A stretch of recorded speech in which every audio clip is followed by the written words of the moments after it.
观之道为使者，大家好，我是你们的挚友小关，很高兴又和大家见面了。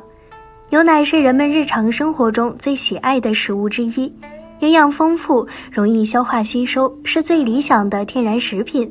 牛奶中含有丰富的钙、维生素 D 等，包括人体生长发育所需的氨基酸，消化率可高达 98%， 具有安眠、补钙、美容养颜等功效。牛奶营养成分齐全，比例适当，被认为是营养最接近完善的食品。因此，很多人都有喝牛奶的习惯，常常是早餐一杯，睡前一杯。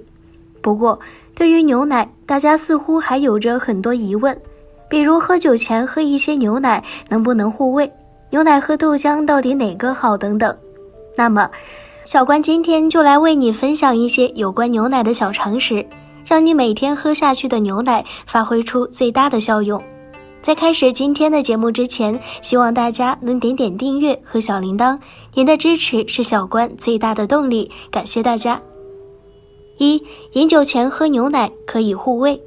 对于中国人来说，饮酒是一种礼仪，而对于东北人，大家通常用大碗吃肉、大碗喝酒来形容他们豪爽性格。但是酒喝多了势必会对身体造成损伤，怎样才能最大限度地减少酒精对健康的损害呢？于是不少人想了个法子，在喝酒前先来杯牛奶养养胃，但这真的可靠吗？一般来说，当饮酒超标，酒精对胃黏膜的损伤就开始了。喝酒前吃点东西，能稍微延缓胃排空的速度，或许对酒精从胃到小肠的速度有一点点的减缓。据了解，在酒前适当的喝一些牛奶，不但可以保护我们的身体，而且还具有解酒的功效。酒前喝杯牛奶，不仅能起到解酒的作用，还能保护胃黏膜不受伤害。每次喝100毫升左右即可，多喝易对健康带来不利的影响，容易导致结石。因此，大家在酒前喝牛奶时一定要控制好量，否则解酒不成，还会对身体造成新的负担。所以，不要以为喝完牛奶后就能敞开喝酒了。为了自己的健康，酒前一定要做好保护肝脏和胃黏膜的工作。切记不要空腹饮酒，空腹饮酒会使胃肠和肝脏处于无保护状态，不但会醉酒，还会对身体产生很大的危害。温馨提示，酒虽好喝，但是为了我们自己的健康，不要贪杯哦。2. 牛奶加热后营养会大打折扣吗？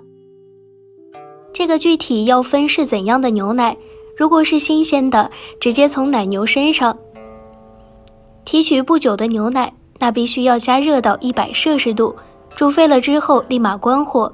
这样做虽然牛奶养分流失大，但也没有更好的办法了。不过，我们现在喝的市面上的牛奶本身就是经过灭菌处理的，我们不用太担心它的卫生问题，所以加热只会增加口感，所以不会主张加热时间过长。然而，有些人胃很冷，我们稍微加热，它对胃肠的功能仍然有帮助。事实上，营养留分的多少取决于加热牛奶的时间。例如，如果加热10分钟，维生素 B1 和 B6 能保留 90%， 而维生素 B12 仍有 80%。但如果煮得太久，不仅维生素损失明显，牛奶中的钙会出现短暂沉淀，而且蛋白质、钙、脂肪等还会在锅上形成一层白色的奶垢，造成额外营养损失。所以，想喝热牛奶，不要煮太久是根本。分享个煮牛奶的小妙招，边加热边搅拌，看到小泡微起即可关火。这样的轻煮沸，营养损失方面不用太担心。即便 B 族维生素稍有损失，我们也可以通过其他食物摄入补充。3. 牛奶好还是豆浆好？事实上，牛奶和豆浆有许多相似的营养特点，但毕竟是2种不同的食品，不能互相替代和简单比较。早上喝豆浆和喝牛奶各有各的好处，例如牛奶含钙高而含铁量低，豆浆含铁高而含钙量低。营养学家在通过大量的实验后，证明在早餐的时候喝豆浆和牛奶都是各有优势的。如豆浆中含有大量的硒、维生素 E 以及维生素 C，这些物质都有很强的抗氧化功能，能够起到美容效果。而牛奶相对于豆浆来说，它里面含有大量的钙质，由于身体每天需要一定的钙质来帮助强健骨骼，所以每天适当的喝牛奶可以起到补钙的效果。由此可见，早餐并不存在喝豆浆好或者是喝牛奶好，由于这两种物质的营养成分不同，所以不能相比较。不过在平时可以将这两种食物交替饮用，能够更有利于营养均衡。所以如果既喝牛奶又喝豆浆，两种食物可取长补短，在营养上便可起到互补的作用。中国营养学会推荐的平衡膳食中明确指出，食物应该多样，同时还建议平均每人每天需要奶及其制品100克，豆类及其制品25克。由此可见，如果条件许可，每天最好既喝牛奶又喝豆浆。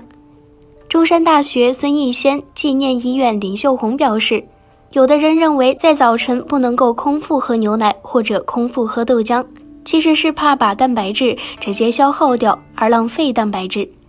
但其实不管是豆浆还是牛奶，里面含有一定量的脂肪和糖，喝了之后，人体会优先利用脂肪和糖来供应能量，可以在早晨空腹喝豆浆和牛奶的。如果空腹喝牛奶会拉肚子的话，可以在早晨空腹喝豆浆。4. 高钙低脂才是好牛奶吗？很多人在选购牛奶的时候倾向于选择高钙低脂的牛奶，理由也很明显，钙多了，脂肪少了，一听就很健康。其实真的没必要。事实上，牛奶本身的钙含量十分丰富，每100毫升牛奶中钙含量约为100毫克，而且牛奶中的钙都是有机钙，与蛋白质结合在一起，非常容易消化吸收，吸收率高达70%以上。在向牛奶中添加钙，完全是画蛇添足。即使是人为添加的化学钙，例如一些标签上所标注的碳酸钙，人体对其吸收率一般也只有30%左右，且过多摄入对身体并无好处。不过，高钙低脂奶也是一种优质奶，一般1斤牛奶中的含钙量超过500毫克，而脂肪含量非常低，这样产生的热量比较少，不容易升高血糖、血脂。只是这样的奶更适合一些高血压、糖尿病以及高代谢综合症，同时伴有低钙的倾向的人饮用。一般普通人群选择普通纯牛奶就足够保证钙含量的摄取了。牛奶按脂肪含量不同，可以把牛奶产品分为全脂、部分脱脂和脱脂。选择低脂或脱脂牛奶也不是个明智的选择。首先，全脂牛奶营养价值更全面，而低脂和脱脂牛奶在脱脂过程中会把一些脂溶性维生素，如维生素 A 也一起脱掉。此外，从营养价值、能量高低以及口味上来说，全脂牛奶都要比脱脂牛奶好。所以，全脂牛奶更适合正在长身体的儿童、青少年以及孕妇和健康成年人饮用。但是，低脂或脱脂牛奶还是适合某些特殊人群的，比如血脂比较高的、胆固醇也比较高的老年人。5. 浓缩的牛奶比普通的更好吗？其实未必。牛奶是最古老的天然饮料之一，被誉为白色血液。其主要成分是水分、蛋白质、脂肪、糖类、无机盐等，而浓缩牛奶就是把鲜牛奶里面的水分排出后得到的成品，在营养方面并没有多大的差别。一般液体奶的蛋白质含量多数是 2.8% 到 3.5%， 如果你买的牛奶蛋白质含量达到 3.6% 或以上，那就是浓缩的。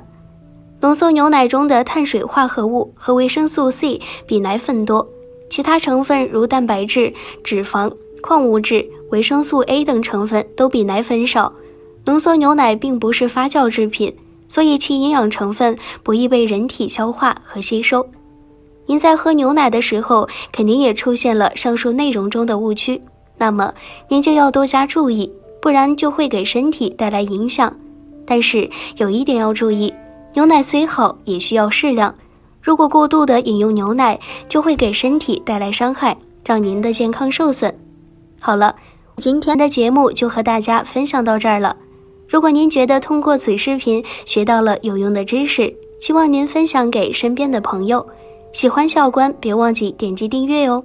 那我们下期节目再见。